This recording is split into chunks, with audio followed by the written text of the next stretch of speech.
नमस्कार, आपके साथ हूं मैं खुशबू मनोरमा मिश्रा और आप देख रहे हैं न्यूज नेशन। और देखिए, जो चुनावी माहौल है उसकी शुरुआत हो चुकी है। हरियाणा की 10 सीटों पर जो चुनाव है वो छठे चरण में होगा और गुरुग्राम जो एक हॉट सीट मानी जाती है, हरियाणा का छठा सबसे बड़ा शहर है, यहां से जो नाम जेजेपी की तरफ से सामने आया वो है बॉलीवुड के मशहूर सिंगर जो लगभग 8 साल पहले एक गाना आया था, लड़की ब्यूटीफुल कर गई चुल, काफी मशहूर हुए और उन्हें टिकट दिया गया है। नाम है राहुल फाजिलपुरिया।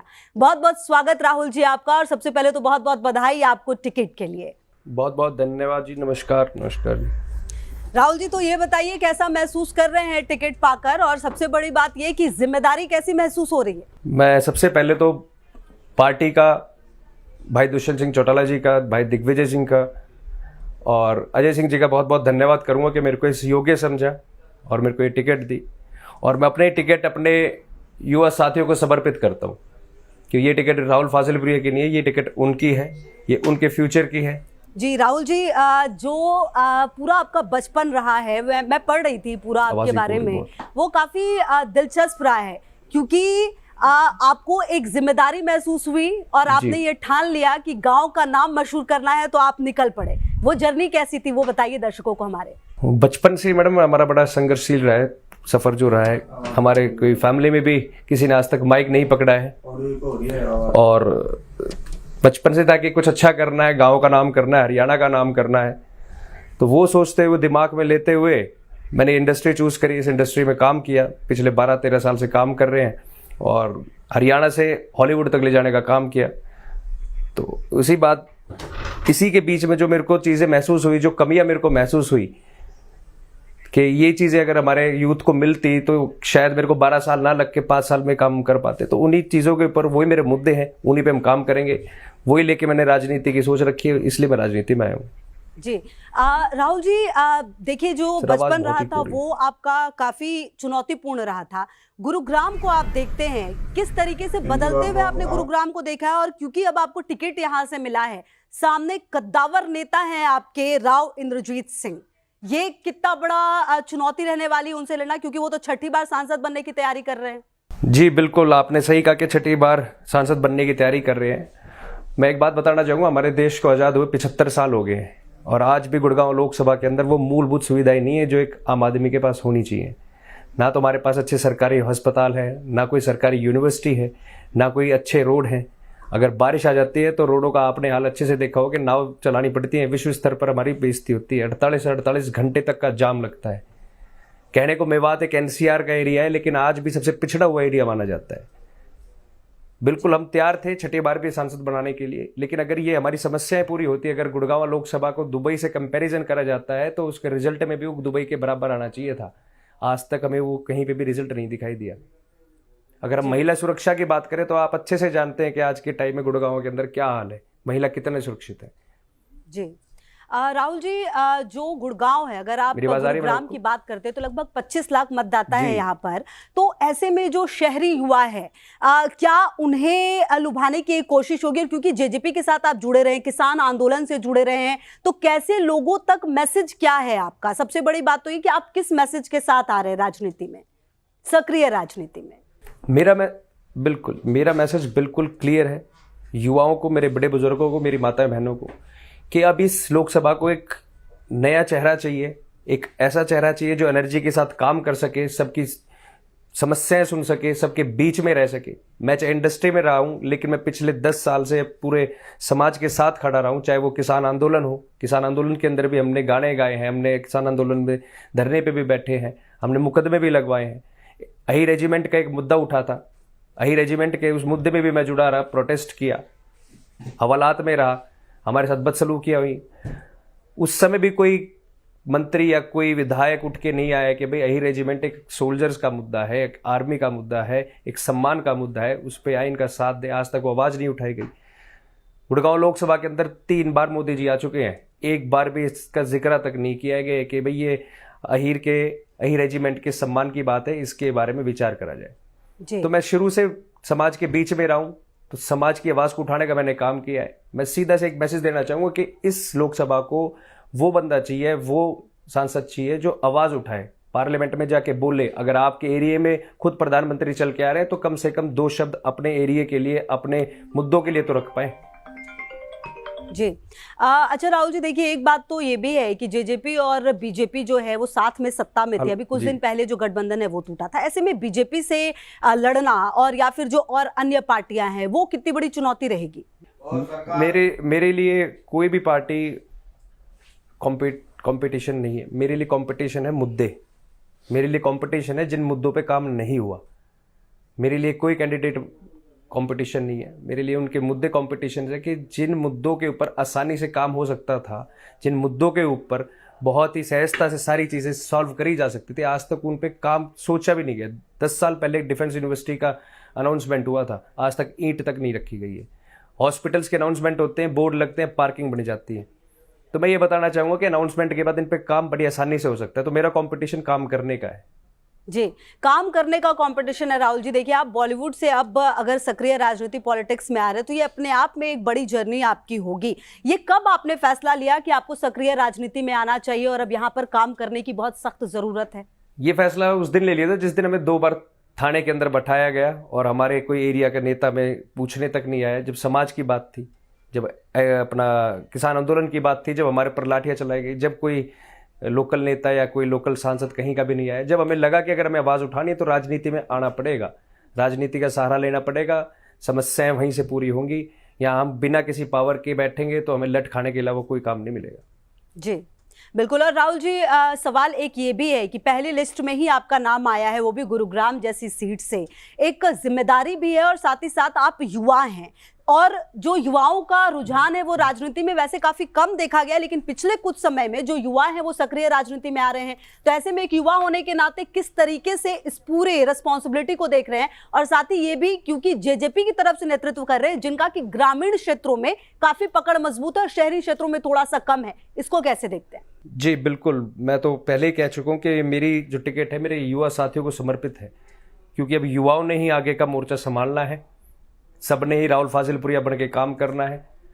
मैं तो ये कहना चाहूँगा कि अगर मैं सांसद, मेरे को चुना जाता है तो मैं सांसद नहीं चुना जाऊँगा, मेरे सारे युवा साथी सांसद चुने जाएंगे, वो सारे राहुल फाजिलपुरिया रहेंगे। और आने वाली जनरेशन चेंज करनी है तो इस युवा को आवाज़ उठानी पड़ेगी, इनको सक्रिय रहना पड़ेगा। क्योंकि अगर हम सक्रिय नहीं रहेंगे तो हम फिर छठी बार किसी न किसी गलती का हिस्सा बनेंगे और फिर हमारी लोकसभा पीछे जाएगी। राहुल जी, गुरुग्राम जो है, अगर आप इसकी बात करें पर्टिकुलरली, हरियाणा का ये छठा बड़ा शहर है। औद्योगिक रूप से इंफ्रास्ट्रक्चर जो है पिछले कुछ समय से यहाँ पर सुधरा है, ऐसा माना जाता है। तो आपके हिसाब से यहाँ पर जो समस्याएं आप तो बता ही रहे हैं, क्या जो सांसद रहे हैं पिछले लगभग 20 सालों से वो अपना काम ढंग से नहीं कर पाए, और आप अगर आएंगे तो आपकी सबसे प्राथमिकता क्या रहने वाली है? मैम, सुधार तो आपके मैं बता देता हूँ। सुधार तो सिर्फ एक डीएलएफ में हुआ है, वो भी एक बिल्डर है, उनके वहाँ सुधार दिखाई दिया है, नहीं तो सिर्फ 2 अंडरपास हमारे यहाँ दिखाए गए हैं आज तक। अगर आप सुधार की बात करते हैं तो पुराने गुड़गांव में जो है पैर रखने की जगह नहीं है। मेट्रो को एक पिलर आज तक आगे नहीं बढ़ा है।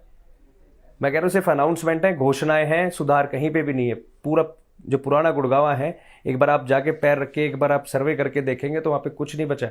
लोग परेशान है पॉल्यूशन से, ट्रैफिक से।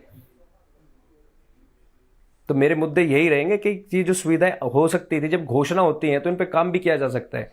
ये कांग्रेस वाला हाल क्यों बनाया जा रहा है कि सिर्फ कागजों में घोषणाएं हैं, कागजों में टेंडर है, और जब जाके देखें तो सच्चाई में कुछ है नहीं। तो मैं उनको यही बताना चाहूँगा कि अगर हम आते हैं तो कागजों में सिर्फ नाम होंगे और काम जो होंगे वो रोड पे होंगे, जगह पे होंगे, जो हम घोषणाएं होंगी जो उनके ऊपर काम करके दिखाएंगे। राहुल जी, आपने काफी लंबा संघर्ष किया था और उसके बाद बॉलीवुड में आपकी जो पहला गाना आप कह सकते हैं कि वो हिट हुई थी, और उसके बाद आपकी लोकप्रियता लगातार बढ़ी है। ऐसे में ये जो लोकप्रियता है, आपको क्या लगता है कि जब आप चुनाव के मैदान में उतरने वाले हैं तो ये भी आपके लिए कहीं ना कहीं पॉजिटिव वे में जाएगा, पॉजिटिव वे में काम करेगा? जी बिल्कुल, क्योंकि ये लोकप्रियता मेरे को कहते हैं कि विरासत में नहीं मिली है, उसके लिए भी मैंने संघर्ष किया था। तो मेरा वो बड़ा अच्छा एक्सपीरियंस रहा था, बड़ा अच्छा मेरा स्ट्रगल टाइम रहा है, और सच्ची नीयत से, सच्ची सोच के साथ मैंने काम किया था। इसलिए मैं हरियाणा से हॉलीवुड तक काम करके आया, जैकी चैन जी के साथ मैंने काम किया। तो मेरे को ये उम्मीद है कि ये जो मेरी लोकप्रियता है ये यहाँ पे भी काम आएगी। ये मेरी मेहनत सबको दिखेगी कि ना तो मैं किसी ऐसी फैमिली से आता हूँ जिनका कोई राजनीतिक बैकग्राउंड हो, एक छोटे से परिवार से हूँ। पार्टी ने उम्मीद जताई है, पार्टी ने मेरे पर विश्वास किया है।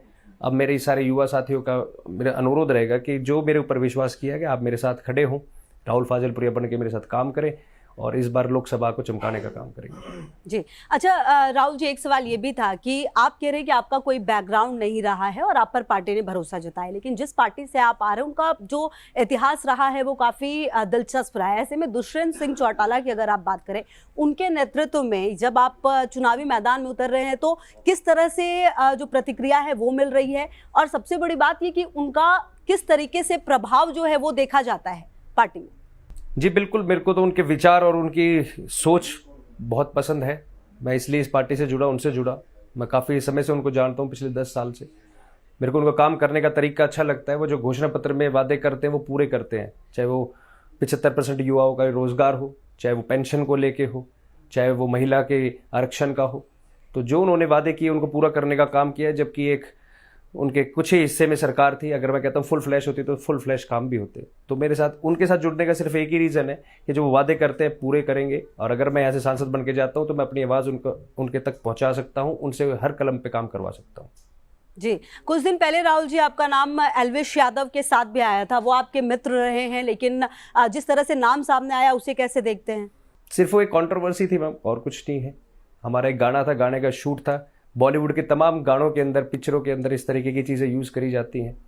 मैं एक उदाहरण देना चाहूँगा आपको कि आप कल को एक टैक्सी बुक करते हैं तो आप टैक्सी ड्राइवर से ये नहीं कहेंगे कि अपनी गाड़ी की आरसी दिखाओ। तो ऐसे हमने एक प्रोडक्शन कंपनी को, उनसे प्रॉप्स मंगाए थे, एक्जॉटिक स्नेक्स थे। हमने उनसे सिर्फ परमिशन जो मंगाई थी उन्हें दी थी, हमने उसके हिसाब से काम किया। हमने कोई गलत काम नहीं किया है। बाकी हमारा केस न्यायपालिका में है, कुछ भी गलत होगा तो हम न्यायपालिका के साथ हैं, हर तरीके से उनके साथ काम। जी, इससे कोई नेगेटिव इम्पैक्ट पड़ेगा ऐसा लगता है आपको राहुल जी आपके चुनाव में, जब आप मैदान में होंगे तो?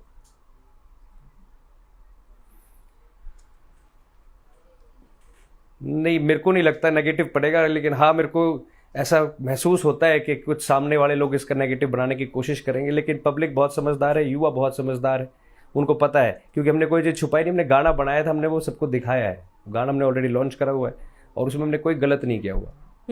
अच्छा राहुल जी, बीजेपी के तो जो चेहरे हैं वो सामने है, कांग्रेस का कोई चेहरा फिलहाल अभी आ नहीं पाया है, या फिर कह लीजिए जो गठबंधन है उसका।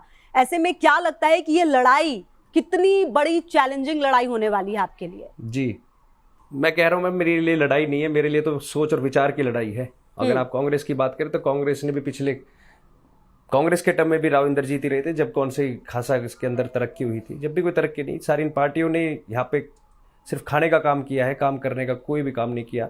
इवन जो मैं कहूँगा कि कुछ गाँव तो गोद लिए हुए हैं, एक बार आप उनकी हालत देख के आए, उनमें रोड तक नहीं है चलने के लिए, दगड़े बन गए हैं रोड के, नालियों के अंदर पानी बाहर फैल रहा है।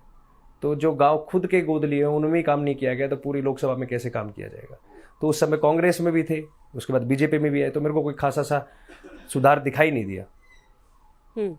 तो राहुल जी, आपको ऐसा लगता है कि ये जो मुद्दे आप लोगों के बीच लेकर जाएंगे वो लोगों को समझ में आएगा? क्योंकि देखिए, अगर पिछली बार की बात करें तो लगभग 4 लाख वोटों से जीत दर्ज की थी राव इंद्रजीत सिंह ने, जो कांग्रेस के कैंडिडेट थे, उनको हराया था। तो ऐसे में जब आप जनता के बीच में जाएंगे, उनके बीच जाकर क्या चैलेंज रहने वाला है? कैसे अपनी जो बातें हैं वो आप रखने वाले हैं? कैसे वो मुद्दे समझाने वाले हैं?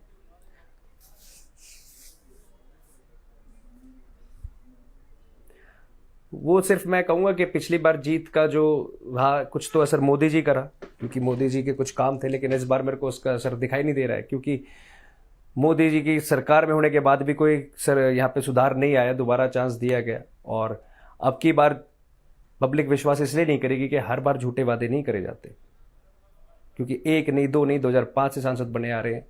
तो इस बार उनको काफ़ी सोच विचार करके मैदान में उतरना पड़ेगा, पब्लिक का जवाब भी देना पड़ेगा, और कहीं ना कहीं हम भी जवाब मांगते रहेंगे। हमारे पास भी काफ़ी लंबी लिस्ट है 9 विधानसभाओं की, बहुत कहते हैं कमियाँ हर विधानसभा के अंदर अगर मैं गिनवाने लगूँ तो आपको घंटों लग जाएंगे इंटरव्यू में। तो अभी उनको विचार करना पड़ेगा कि आगे की रणनीति कैसे बनाई जाए, कैसे पब्लिक के जवाब दिए जाए।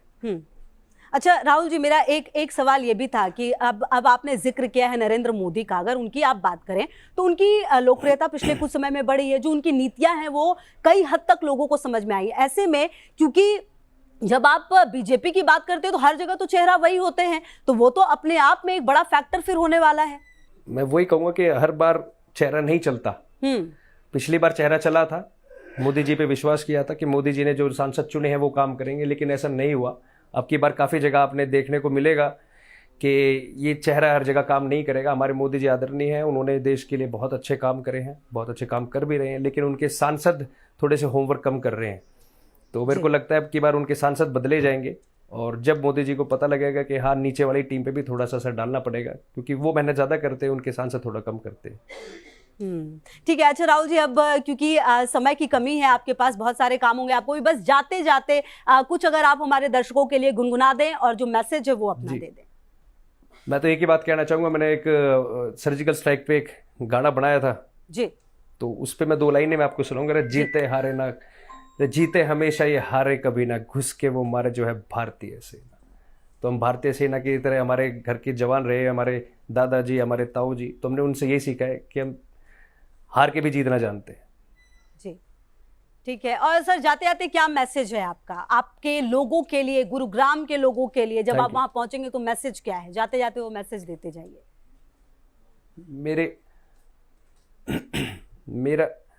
मेरा सभी, मेरे जितना भी युवा साथी हैं, मेरे बड़े बुजुर्ग हैं, माताएं बहनें हैं, सबसे मेरी हाथ जोड़ के विनती है कि इस बार अपना फ्यूचर बदलने के लिए हमें मतदान करना है।